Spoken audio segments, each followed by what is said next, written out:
We're going to record this session and we're going to go ahead and get started. So we have, like I said, some very fabulous students here. We have Alex Richards, we have Afua Ofori-Darko, we have Nate Cohen, and we have Kate Hearing. So just want to say thank you to the four of you for being here. I'm going to start out and just have each of our panelists introduce yourself. So just say name, hometown, and then what pathway and electives you are currently enrolled in. Alex, I'll start with you. If you are here. Looks like we're still waiting on Alex. That's all right. Afua, we'll start with you. Yeah, no worries. I'm Afua, everyone. Nice to meet you. I am in the wellness pathway. And then Tommy said what other electives? Oh, sorry. Yeah. Hometown, what pathway you're participating in, and any pre-clerkship elective, excuse me, Okay. participating Cool, in. cool. I'm originally from Midland, Michigan, but moved to Cleveland from Boston. And then I was kind of in a handful of electives. So I was in medical Spanish, reproductive health. There's like the Peru outreach elective. I was in that one. And then I did racism and health as well. Excellent. Thank you, Afua. And go ahead, Nate. You can go next. Yeah, hey everybody. My name's Nate Cowan. I'm originally from Shaker Heights, which is a suburb of Cleveland. Recently coming from New Orleans, though. And last semester, I was in the intermediate medical Spanish elective as well. And then I'm also a member of the ultrasound elective, which is a 2-year longitudinal elective that we meet sporadically throughout. Excellent. Thank you both. Is Kate here as well? Looking for Kate here. I don't see Kate yet. They might be joining here momentarily. Well, right now they're the text, so we'll see if they join. Okay, cool. Thanks. Well, what we'll do, it looks like Kate just logged in now. I guess before we kind of get into it, I guess, I'll start with you. Can you talk about kind of why you chose the wellness and preventative care pathway and how it's going, kind of what the time commitment is and kind of what it looks like? Yeah, sure. So I chose wellness just because it's kind of what I've always been into. I've always been into like learning a little bit more about like holistic health and just understanding like more like instead of I think med school focus on like a very like pharmacological way of treating diseases and things like that. So I was always interested in a little bit more of like the holistic view. And then so far it's been pretty good. Like it's a pretty low commitment. And I think the best thing with pathways is you get as much as you put into it. So some weeks I want to put a lot to it and other weeks it's pretty low, like low key. And with the wellness pathway, you only have to go, I think, to like 60% of the events for it to show up on your transcript when you graduate. So they like, I guess it is a wellness thing at the end of the day. So they're not going to make you stress out about something that's wellness related. And one thing that I really like about it is once a month we do these like cooking like courses, I guess. And so they buy groceries for you and you get to cook. And we haven't used it yet because they just finished it, but they're building like a brand new kitchen, like industrial kitchen on the old med school campus, which I'm really excited about. So that opens, I think, like next month or like later this month. So yeah. Wow, very cool. Thanks for sharing.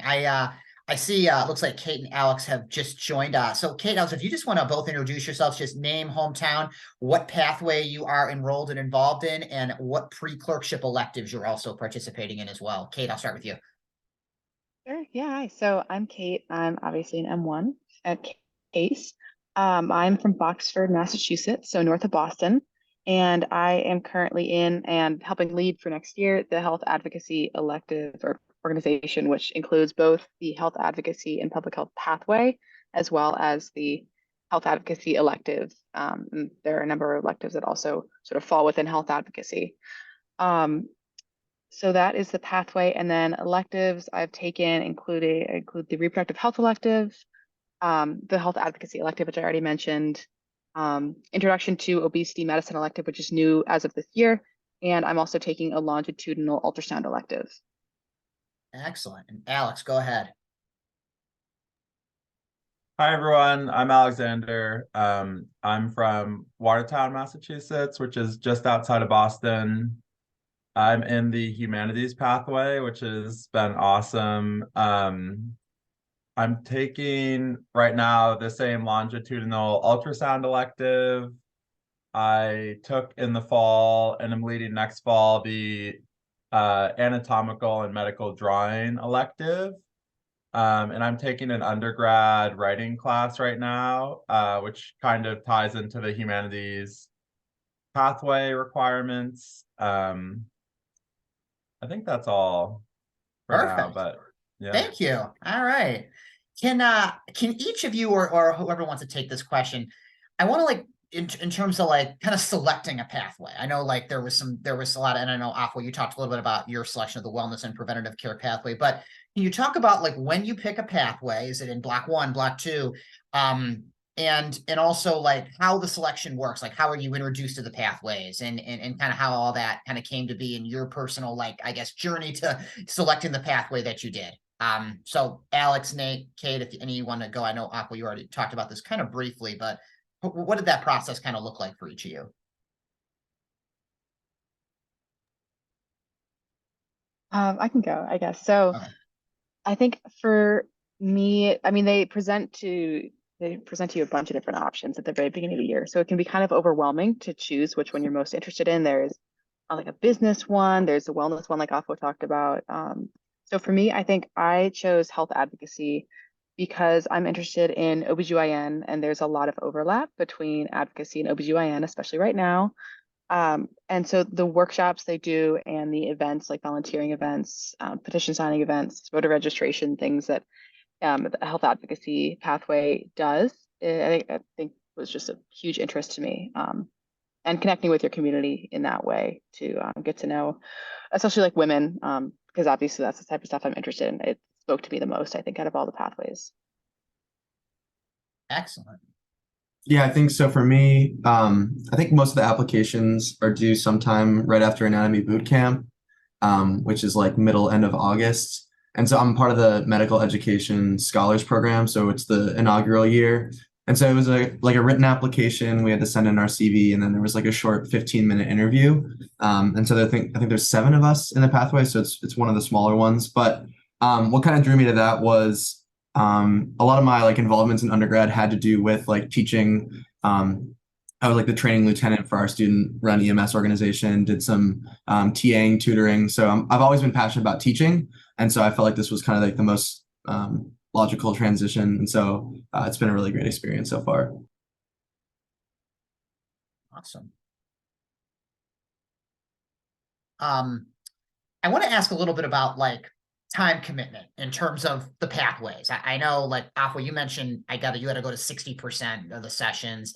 Is that true in the other pathways as well for the other 3 of you? And I guess in terms of just participating in a pathway and also participating in electives, I was just reading that I think it's between 2 and 3 electives is the average number of pre-clerkship electives a first-year med student participates in. Could you just kind of talk about like the time commitment for pathways and electives? You know, you have those afternoon hours a lot, which are structured and obviously you're studying and doing other things, and the pathways are certainly one of those. Anyone just want to share like the kind of work-life balance, flexibility, time management, how the time commitment has been so far as a first-year student? Yeah, I can speak to that. Please. For humanities, I think we meet a bit more than the other pathways because we have meetings every week for 90 minutes. Okay. And you have to go to 75%, so like 3 out of every 4. And then in addition to that, you have to take an undergrad, one of the courses offered by the undergrad course offerings, or sort of this survey course that is run through the humanities pathway. And so that, I mean, for me, that's like a few more hours each week because I have 1 hour of class and then, some writing assignments and whatnot due for that. Most of the electives are maybe 2 hours a week or like an hour and a half a week and run, I think, usually between 8 to 9 weeks long. And usually they have maybe like if you go to 6 or 7 of the 8 sessions, then you'll get it. So, I mean, we have so much time in the afternoons that it doesn't seem to have impacted, like it hasn't felt overly burdensome to attend those and feel like I'm doing well in classes and whatnot. Thanks, Alex. All right. Anyone else want to share? Yeah, I think I definitely agree with what Alexander said. It's if you have good time management, which I'm sure you all do, it's very easy to take these electives and be part of a pathway.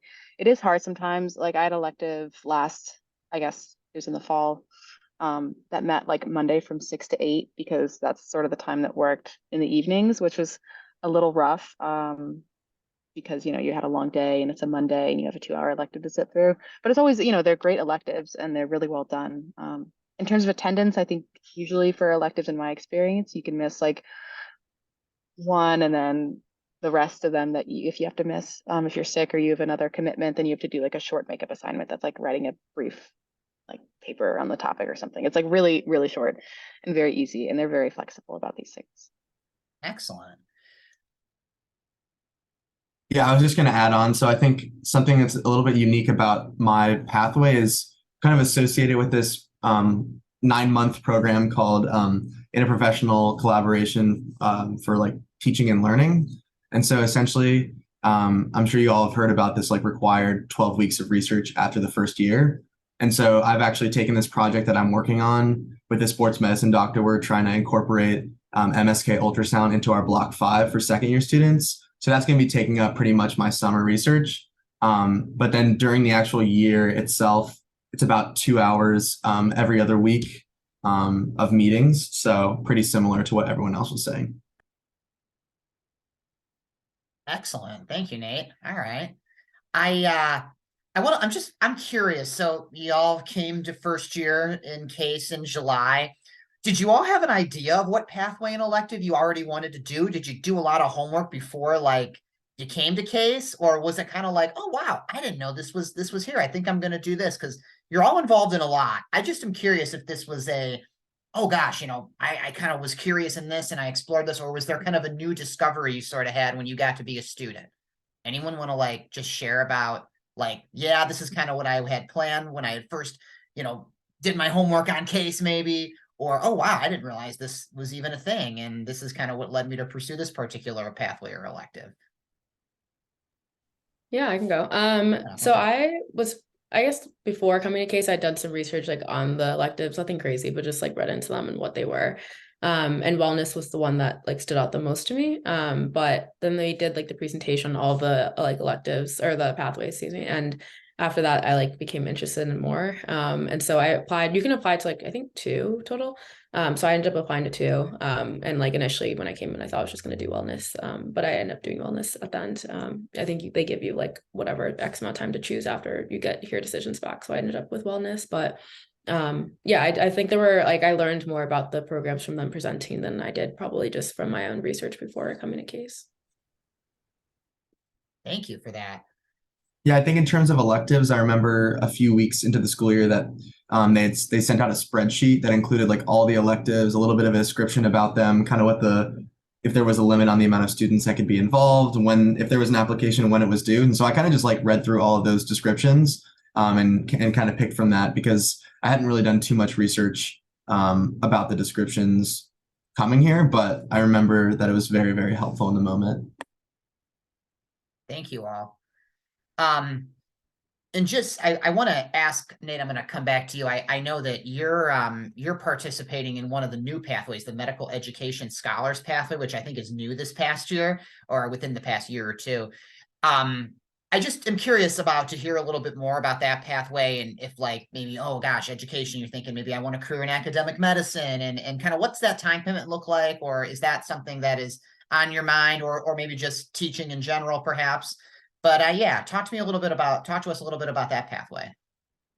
Yeah, so kind of the first semester we were meeting weekly and we were having kind of like a journal club almost. We were reading a lot of like seminal papers in medical education, trying to like build our like foundation of just understanding like, kind of the principles behind learning, teaching, all of these things.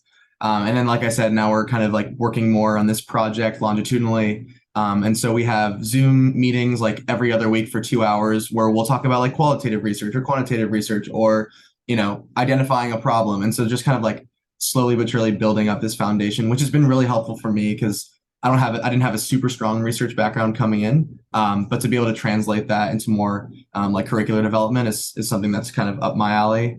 But yeah, like so there's 7 students in the pathway. Each student's paired with a different faculty member, working on everything from like integrating obesity medicine into 3rd and 4th year rotations to what I'm doing with ultrasound. Other students working on getting like religion incorporated into our communication workshops.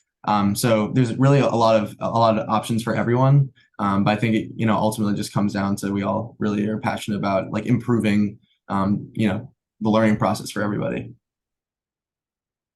Excellent. Thank you. So we're about halfway point, a little more. I want to open it up to questions. If anyone has questions, feel free to drop them in the chat. Feel free to unmute your mic or use the raise hand feature in Zoom. I definitely have some more questions I can ask our panelists, but I definitely want to open this up a little bit more to the attendees here. If you're questioned out or if this is a good flow, we'll keep rolling with what we have now. I just wanted to open that up for questions. If not, I'll keep plugging away. I do have one question. I'm gonna go back to Afua, but we got, never mind. Hold on. Alyssa, looks like you have a question. Go ahead, Alyssa. Hi, yes, sorry, just stuck into the other room. I can't speak out loud for too long, but You're fine. so I actually have a question for Nate. I know you mentioned that there was like an application process for your pathway. Is that the same time as everybody else's application process, or is that something specific? And do you need to know sooner whether that's something that you're interested in? If I remember correctly, I think all of them were kind of around like the same like 7-10 day period. But there's plenty of notice ahead of time. Typically, I think they were like they call them road shows where they're like 30-minute like Zoom meetings where you could show up and get all the information you needed about those specific pathways, what they like kind of stood for, what the involvement looked like, and what the application process looked like. So there's definitely going to be plenty of a heads up. And like I was saying, none of this stuff really kicks in until kind of after block 1. So there's plenty of time to collect all the information you need to make that kind of decision. I think they're also starting like the pathways advertisement process pretty early. Like I know for HAO, they told us to make like a video and a presentation for incoming students for like May or June. So you might see this a lot earlier. Just a heads up. Thanks for that, Kate. Awesome. Thank you guys. Yeah. I guess I want to jump into the chat. Looks like we have a few more questions. Just one question. Curious to know, like the pathways, are they building upon like a pre-existing passion, or is it an opportunity to maybe dive deep into a new interest? Is this a passion that you have, or maybe a little bit of both, I guess? Anyone want to comment real briefly on that? Go ahead, Alex.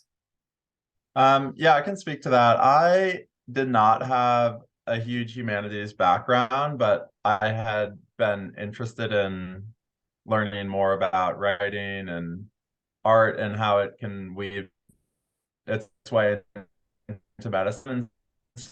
So for me, it was building upon an interest, but not something I had experience with before. And there are other students like that in the pathway, and I think it has been a great sort of learning opportunity for all of us. But there are also students who, majored in theater undergrad, so had a lot of sort of experience in the humanities beforehand. What about just like the future Yeah, too for all of you? Oh, go ahead, Kate. I'm sorry.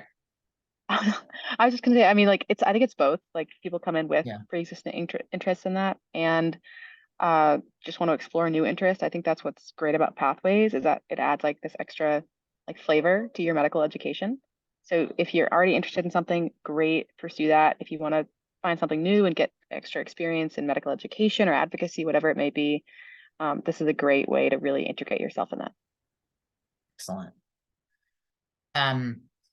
What about in terms of just your application process, in terms of like the competitiveness? I know like I've heard a lot of the pathways aren't super competitive. I know there are certain caps and limitations and whatnot, but can anybody speak in terms of like, if I'm interested in a pathway, is there a good chance I could probably do that pathway if assuming, I apply and go through the proper protocols?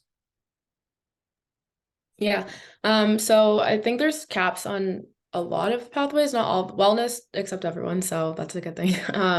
And then I know there was like a limit for innovation, and then I think Kate, for yours, there's also a limit for yours, right? Okay. Yeah. But then I think from most, like all my friends at least, either got their first or second choice. I don't know anyone that like is not in a pathway because they didn't get into either one. And I think when you apply, you indicate like, are you applying to multiple ones, and they make you write down which ones. So I don't know if something happens on the backside there. But yeah, I think everyone gets either their first or second choice for sure. What about in terms, I know, Kate, I think you're in the health advocacy pathway, right? One question was about just health policy.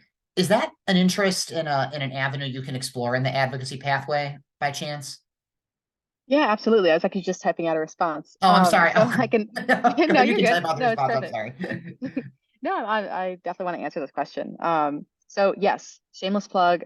We do a ton of health policy stuff. We're planning right now our annual Day of Advocacy, which is a whole day where we go down to the State House in Columbus, and we actually set up meetings, like individual small group meetings with legislators to discuss specific bills. And we write briefs and do all this work for it, and try to influence them one way or another using our medical education and our status as medical students who want to maybe practice in Ohio to try to improve the current legislation for medical practice and for our patients. So, there's bills on the price, capping the price of insulin, for example, is one that we're talking about with legislators. So literally direct involvement with policy. Excellent. Oh, that's great. That'd be nice to pass. All right.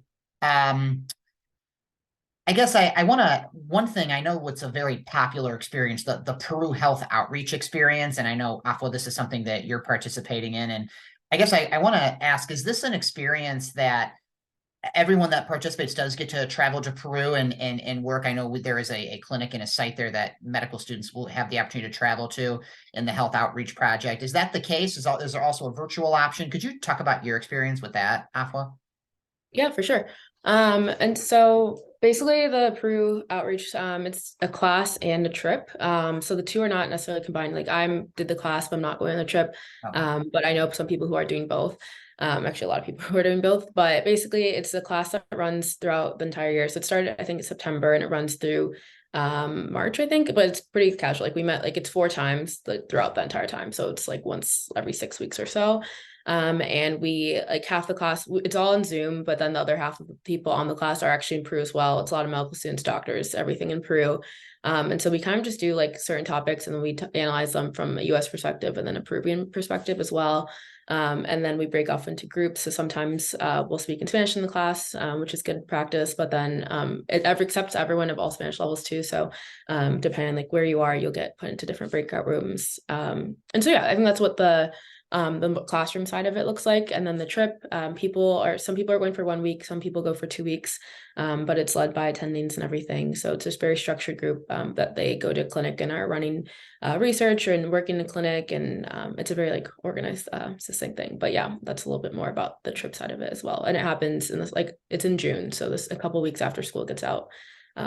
The first group will go, and then I think everyone goes together, and then people, so like I said, some people go for 2 weeks and some people go for 1 week. Excellent. Do you have to have a medical Spanish elective participate in that? Do you have to have the language proficiency? Oh, no. Okay. No, yeah, there's some people who don't like speak any Spanish who are going, so Okay. yeah. Mhm. Thanks for that. I guess I was also going to ask, I know I get this question sometimes from first years. I feel like there are incoming students that are going to be first years thinking, okay, what's the grading system like? Are there grades in the pathways or the pre-clerkship electives? Is it pass fail? Yeah, I guess, or is there a grading structure, and how does that kind of work or whatnot? Yeah, anyone wants to comment on that? So I think from the ones that I've participated in so far, a lot of them are like attendance based. So you have to meet like a certain, threshold of meetings or sessions or whatnot. I think there are also some where you have like weekly assignments that are just for completion. And maybe you have some like sim centers, like for intermediate medical Spanish, we like sim center encounters that we had to perform, I think twice throughout the semester, but same thing, just for completion, just for getting feedback on. They're really meant to just kind of like bolster, your knowledge, your educational experience, your resume, whatnot.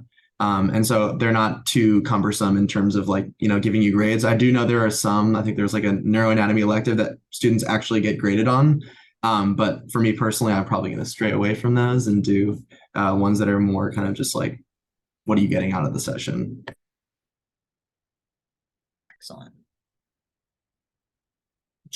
I know we're kind of thinking a little further ahead of the game here. Do some of you all think about like, okay, wow, this is a nice way for me to, explore an interest, passion, learn something new, but also maybe build like my resume for my future success. I'll have a line on my resume and information I can share when I apply to residency in my future career down the line.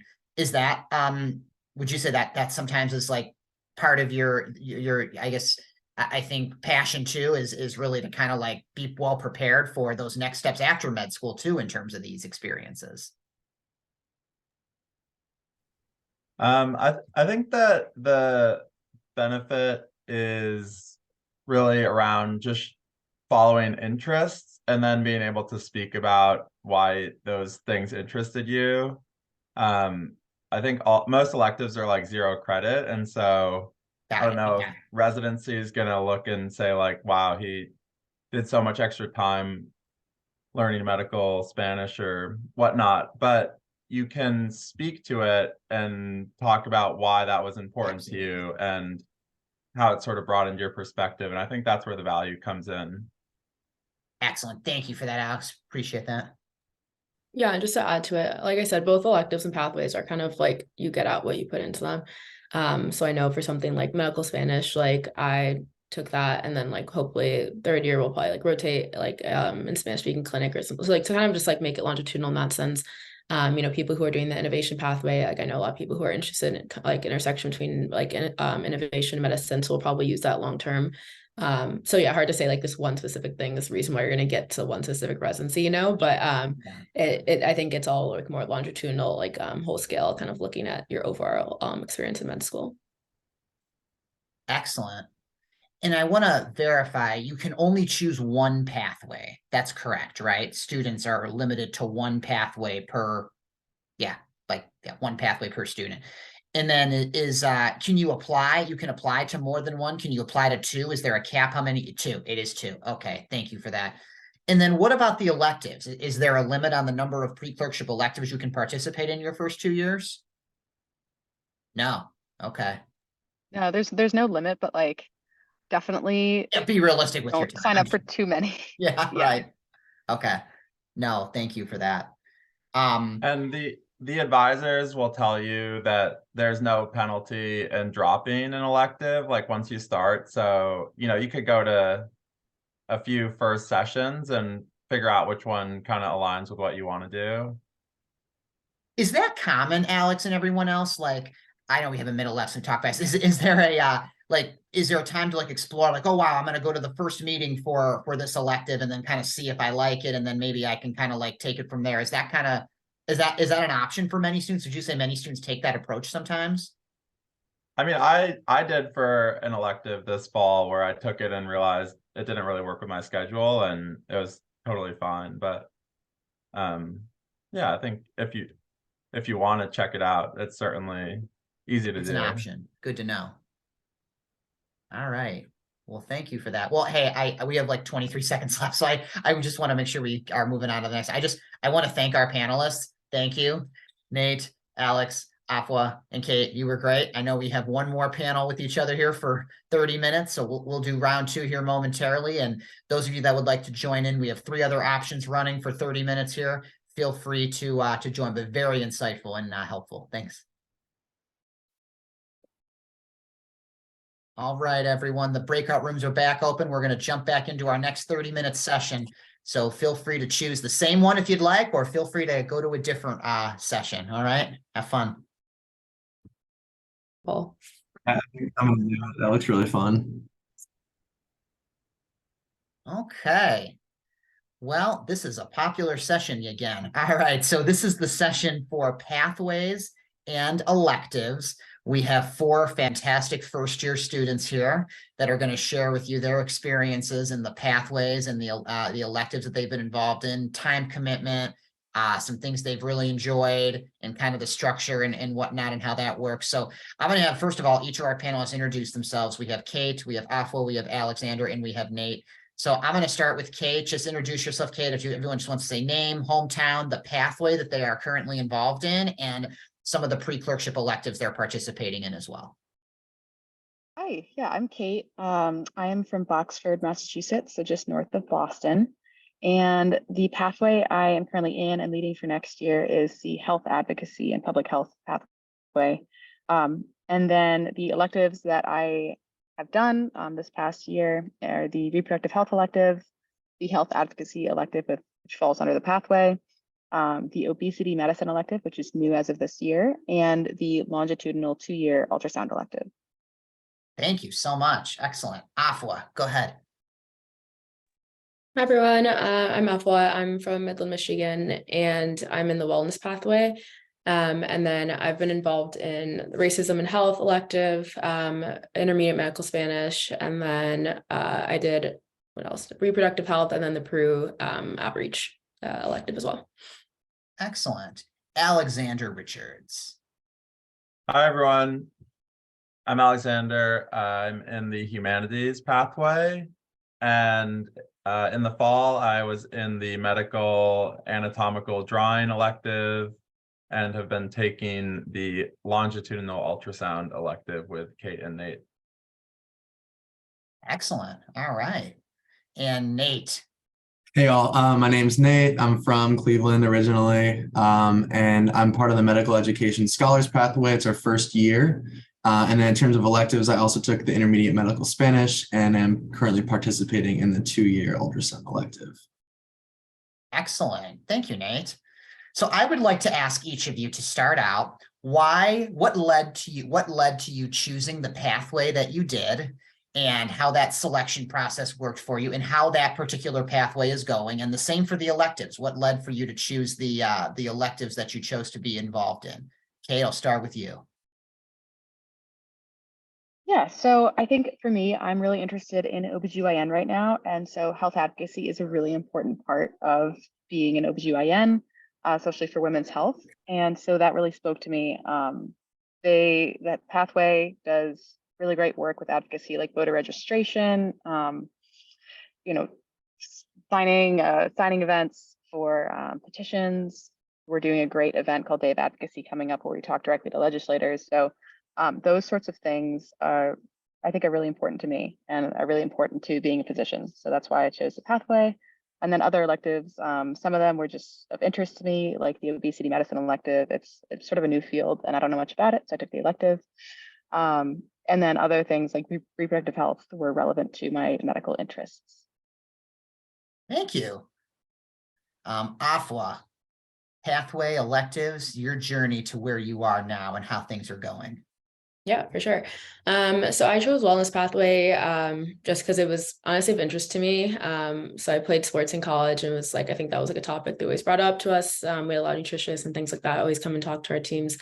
So I think I just always had an interest in it. And then electives, I kind of, again, similar to Kate, was just like kind of aligned with things I was interested in already. I took medical Spanish in college, but that was like a little bit more of like a vocab based class versus medical Spanish here is like a little bit more like situational talking with patients, like how to get a history from patients. So it's kind of using what I learned in college and putting it into practice. And then same thing with the Peru thing. I mean, that was a continuation of medical Spanish and reproductive health, just interested in and wanted to learn more.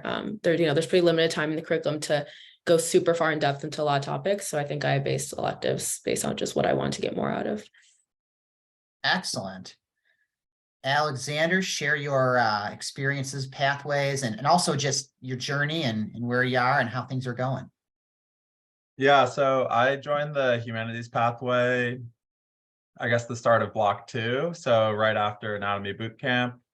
It has been awesome. We meet weekly and each week is a different sort of speaker comes in and we just discuss some readings, some artwork, movies, poems, anything that is humanities focused and related to medicine. So that's been a wonderful experience. Electives, I took the drawing elective in the fall because I wanted to see if I could, improve my artistic skills, and ultrasound has been sort of a more medically focused technical version of that, honing in ultrasound skills. And then I'm also in an English class as part of my humanities pathway, and so have been taking a writing English class on creative fiction, which has been a lot of fun. Thanks, Alex. And Nate, your turn. So I think for me, when I was initially looking through all of the pathway descriptions, I think medical education stood out to me. Just the fact that it was the first year trying something new. I did a lot of like education, curriculum development in college. I was like the training lieutenant for one of our student-run EMS organizations. So I'm used to like, kind of writing exams, writing protocols, educating our new members. Did some stuff with, tutoring, supplemental instructor. And so I thought this was a really nice continuation of that. And it's been great so far. The first semester, we did a lot of like readings, like weekly kind of almost like book clubs, where we would have a student leader, one of the 7 of us, and they would kind of like lead a discussion through either a book chapter or a paper to kind of lay our foundation about, what are some of the principles of medical education, the historical aspect of it. And now we're kind of working on we're part of participating in like a 9-month program that started in January, ends in September, where each of the students is paired with a faculty member, usually associated with case somehow, whether it's PA, PhD, or MD. And so this project is going to be something that we're working on pretty much throughout the summer and into our second year. And in terms of electives, medical Spanish I had taken it for about Spanish for 6 years from like 7th through 12th grade. And given that Cleveland has a pretty big Hispanic population, especially on the west side, there's a lot of utility to that. And then in terms of ultrasound, emergency medicine is probably one of the specialties I'm most highly considering. And so I thought getting, more comfortable with that beforehand would be, a really helpful tool. And yeah, it's been great so far. Excellent. All right. Well, thank you for that. Well, that was very insightful. Thank you, all of you. I want to open it up to some questions. I know there's a lot of diverse interests in different pathways and electives from each of our panelists here. So if anyone, just feel free to use the raise hand feature on Zoom or unmute your mic, or if anyone wants to drop any questions in the chat, and our panelists can answer those real time out loud here or into the chat. If not, I certainly have some questions I can continue with and ask as well. But does anyone have any questions that they want to ask related to the pathways and the electives? Joseph, go ahead. Yeah, thank you all for being here. I'm kind of interested in all 4 of these pathways. So this is really a question for everyone, but how much time commitment outside of your normal medical school obligations do you think a pathway is?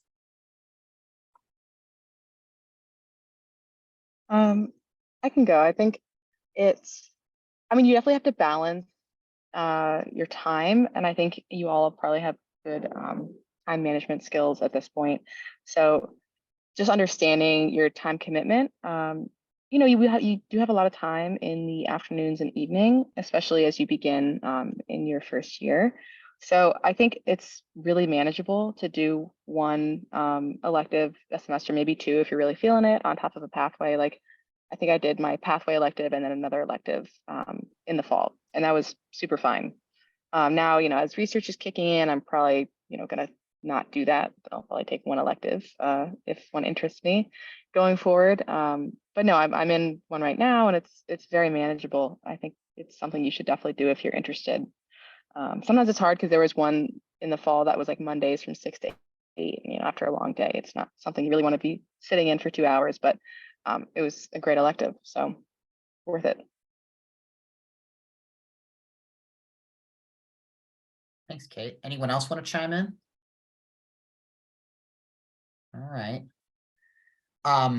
so I know question in the chat was one pathway. You can apply to two, but you can only select one in the end. In terms of pre-clerkship electives, there's not a limit to those, right? I know you want to be reasonable with the time and all of that. Could anyone speak to, or if everyone wants to speak to, or some of you, in terms of just the timeline? So, you know, you get to case, you start block one. Is there a kind of pathways day where you're able to explore each of the pathways? And when do the pathways begin? Do they begin in block two at some point then? I guess walk me through kind of the timeline of selecting pathways, when you heard back your experience and all of that. Anybody can go ahead. There we go. Okay, off we go. Okay. Feel free to jump in if I say anything that's just blatantly wrong. But I think so during block one, there's like a presentation that each like pathway comes and like does a brief overview, but then they have these like pathway nights where like they'll have like an hour-long Zoom or something to like introduce the pathway to students, so you can learn a lot more about it, ask questions and things like that. So that happens kind of between end of block one through like anatomy boot camp. And I think after anatomy boot camp, when the applications open for the electives, or somewhere around that time, and then around block two is when the pathways actually start. So it all kind of like, it's all stretched out between the first like 2 months of med school when you decide. And then I think electives also start kind of like early block two, mid block two kind of time. Yeah, and then in terms of just application, I know some pathways have just like a written application. Maybe it's a couple like, you know, open-ended response questions, and then some have that followed by an interview. I think the ones that have like a cap on them or a smaller size tend to have, I guess, maybe more of a rigorous process. But it also depends on the amount of applicants they're getting. And then for most electives, it's kind of just like either an application if there's a cap, or if not, just like kind of a Google form that you'll fill out. And then you get registered through the registrar. So it's not too difficult of a process. I think given that we have like, all block one and anatomy boot camp to figure out, what we're excited about, take some of the stress off of it. So yeah. Excellent. All right. What about, I want to ask a couple different kind of like a more individual question here. I want to ask about, come back to you, Nate. I know you were in the medical education scholars pathway. Could you talk a little bit about that pathway and kind of like teaching, what kind of led you to explore that pathway? I know it's new, and how large the pathway is. And I guess, how's it going so far? Yeah, it's good. So there's always been this scholars collaboration in teaching and learning, which is that nine-month program that runs annually. But there's never been a pathway that's kind of fell underneath. And so I think the thought process behind starting this pathway was to kind of have this cohort of students go through it together, but have them build relationships outside of that program. Because most of that time we're kind of actually just working with our mentor. And so it's a group of 7 students. And currently we're kind of meeting once every 2 weeks as a group. Over Zoom, we have these different sessions led by various PhDs, MSs, MBAs, kind of teaching us about research and the whole process from ideation, through data collection and everything. And the whole time we're kind of applying this to our project. And then as a pathway, just a group of us, we're kind of doing our own pet projects. Where we got an abstract accepted into a book that's going to be published about kind of students' perspective on the role of traditional lectures in medical education. So, we have a very strong relationship that we're going to develop over the next 4 years. But yeah, I was just I was looking at all the descriptions, and I think I applied to this one as well as wellness. But I think once I had heard back from medical education, I thought it was going to be probably a little bit better for my interests and where I saw this aligning with, being in academic medicine down the road. Excellent. Thank you for that. Looks like we have a question. There is not a limit to how many electives you can pick. Just definitely be mindful of your time, I think, is the moral of the story on that one. Afo, I want to ask about the wellness and preventative care pathway. I know that's the largest pathway, I believe. I guess in terms of that experience, can you share with everyone how that experience is going? It's a large group of students, largest group of students amongst the pathways. and how your experience has been so far. Yeah, for sure. So yeah, wellness is the largest because they don't turn anyone down, so that's probably part of it. But I've really enjoyed wellness. I think for me, it was kind of a mix of like I said, like I had a lot of experience with in the past, but also wanted to learn more about it. So we have sessions every Thursday from 4 to 5 p.m. Some of them are on Zoom, and then some of them are in person. And then once a month we have like a cooking, like a healthy cooking session, where they like buy you groceries and you just pick them up at the hack, and you get to cook everything together. So we made veggie burgers this week, which was good. It's always nice because Thursday is when you're starting to run out of groceries anyway. So it's like kind of takes you through the rest of the week. And then starting next year, so this month, actually, they're opening like Case built like an industrial like kitchen. So starting this month, I think our all of that will be, instead of just Zoom at home, everyone cooks. We'll just be in person together and cook and eat and stuff, which will be fun. So yeah, it's been pretty good so far. We've had like really interesting lectures, and doctors come in and just talk about various components of wellness and medicine, because it's not something that really gets touched on in the regular curriculum. So yeah, it's been good so far. Excellent. Thank you for that. I want to go over to Kate next and ask about the health advocacy pathway. I know there's a lot of big picture items in that pathway and a lot of topics that are kind of eye-opening in terms of healthcare disparities and social determinants in health, and somehow also like health policy as well. And talk to me a little bit about kind of your involvement with that particular pathway, and is health policy something that you're able to participate in? And yeah, I guess I'm sure there's a handful of conversations that are had that are challenging. How do we move forward, and eye-opening all at the same time, working together to create positive change? Talk to me about some of those initiatives and movements that you've been having. Yeah, so health advocacy, it's basically a big organization that oversees the electives and the pathways, or its own pathway. And there's a lot that they do, both in terms of health policy, and just education within the medical school. So we had a great panel on abortion and the legality, and right now where it stands in Ohio. It was really, really informative. We heard from some great physicians about how to be an advocate for reproductive rights. So that was a great thing we had in the fall, very well attended. So it's great that we can have these opportunities outside of the classroom for students to learn about these more, I guess, divisive topics that sometimes aren't covered in general lectures, because it's important to know as physicians, and all physicians are advocates. So, you're going to have these tough conversations with some patient at some point. And then in terms of health policy, yeah, shameless plug, we have this great event coming up on April 19th. We're going to the State House in Columbus, and we're meeting directly with legislators to discuss current bills related to medicine and patient care. So for example, there's one on capping the price of insulin that we're going to talk to legislators about in small groups, and we write briefs and do research on the policies, and it's going to be a really great day. So getting directly involved with legislators and with policy is another great part of the pathway that I really love. Wow, that is fantastic. Have a great experience, and good luck with it too. That's very wow, very impactful. Go ahead, Marcus, if you have a question, please fire away.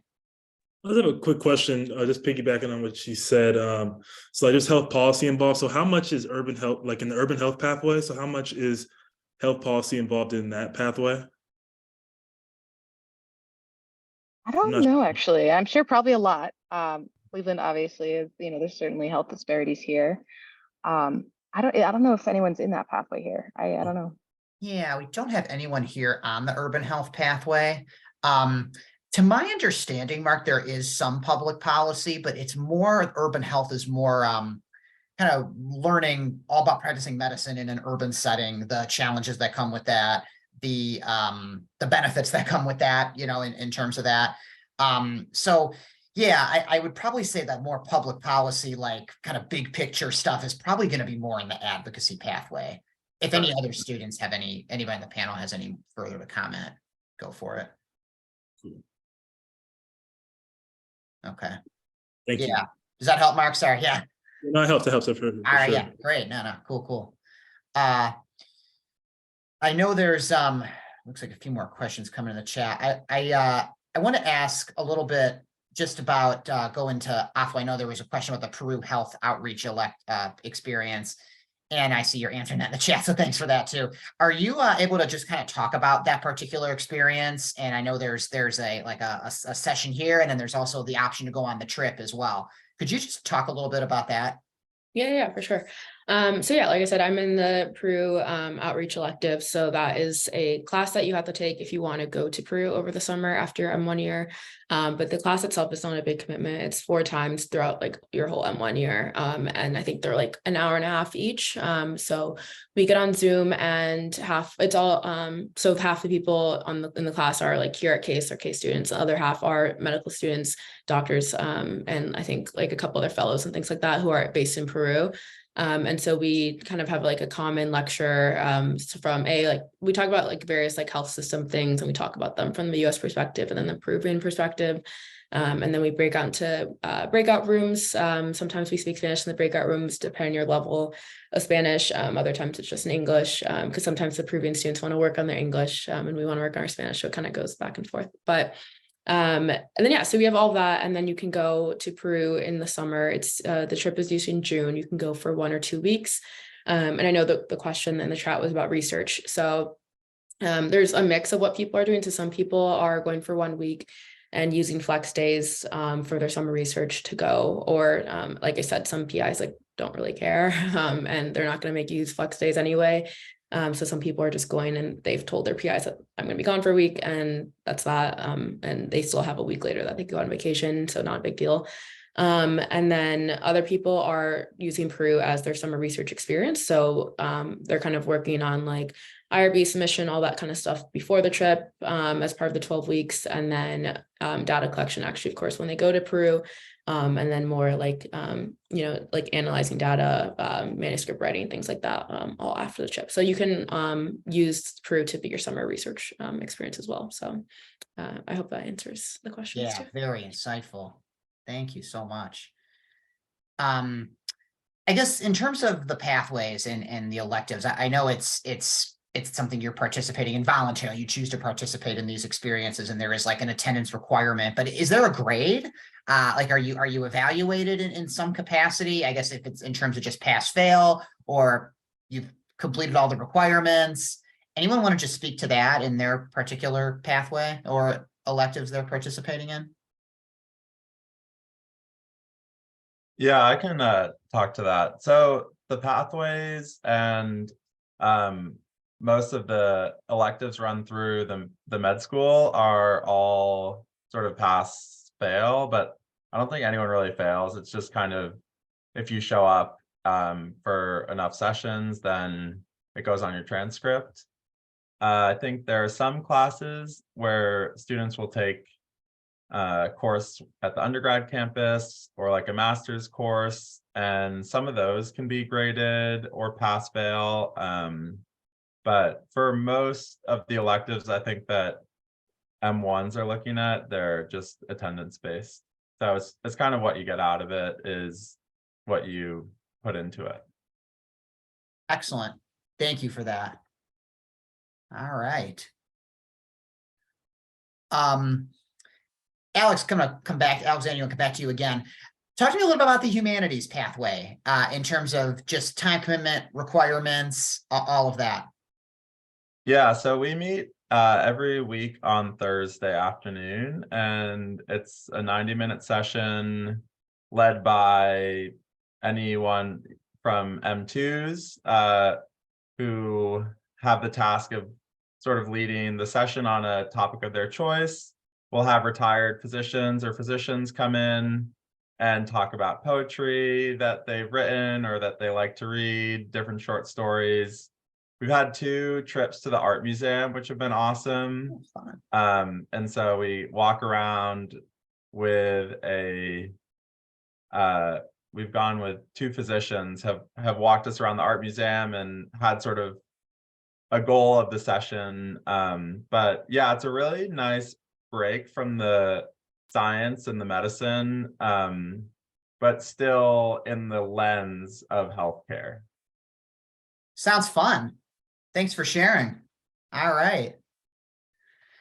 Well, we do have about 5 minutes left, so I just want to open it up to more questions. If anyone has more questions, feel free to use the raise hand in Zoom, or you can definitely chat any questions into the chat box for any of our panelists here. If not, I have a couple more questions I can certainly ask. But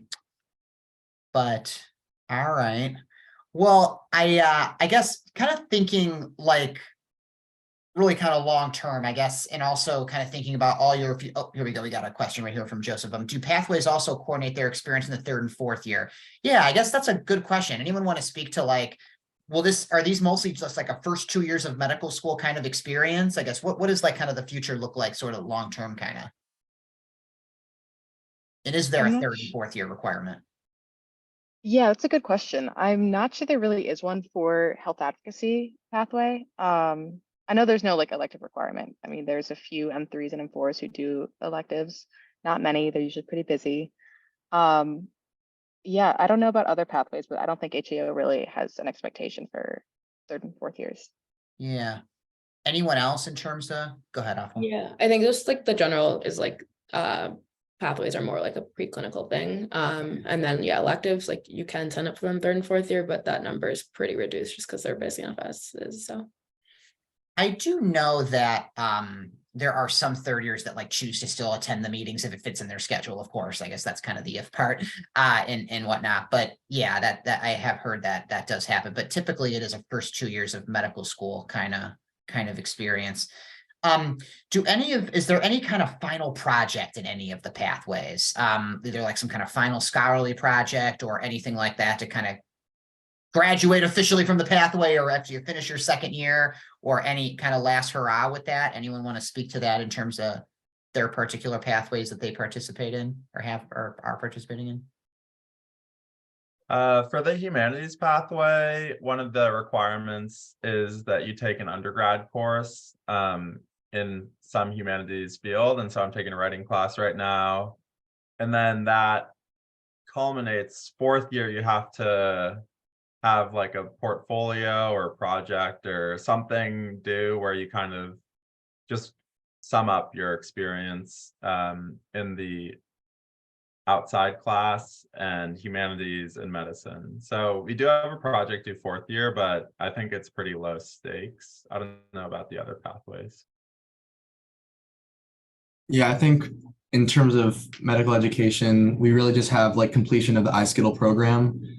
So I think it's like 80, you have to meet like 80% attendance at these like biweekly meetings. And then there's essentially kind of like a symposium where all the projects get presented in September of this year. And then there's like further opportunities to go to other like national conferences to present our work, if the results are good. Excellent. All right. Well, I know we have about 2 minutes left, so I want to thank our panelists first of all. Now we have 1 minute left, so I want to thank our panelists, Alexander, Nate, Kate, Afua. You were great. This has been very informative, I think, for everybody, myself included. Sometimes when I do these sessions, I still continue to learn a lot from an admissions perspective, which is also very important. So just want to say thank you all. And we're going to have a wrap up here coming up next. 4:45 is when the official wrap up is going to be for the event today. Thanks for hanging with us on Zoom. I know we started at noon. We had some breaks in between, but it's been kind of a longer day. So thanks for spending your Sunday again with us. I know this has been kind of a longer day too to be on Zoom. So just want to say thank you. I know that this was, I think, informative for many. I see all the thank yous coming into the chats. Seriously, Alex, Nate, Kate, Afua, you were all great. Thank you. And we appreciate all you do for us and continue to move forward and do great things. All right. We'll see everybody back in for the closing session. Thanks all.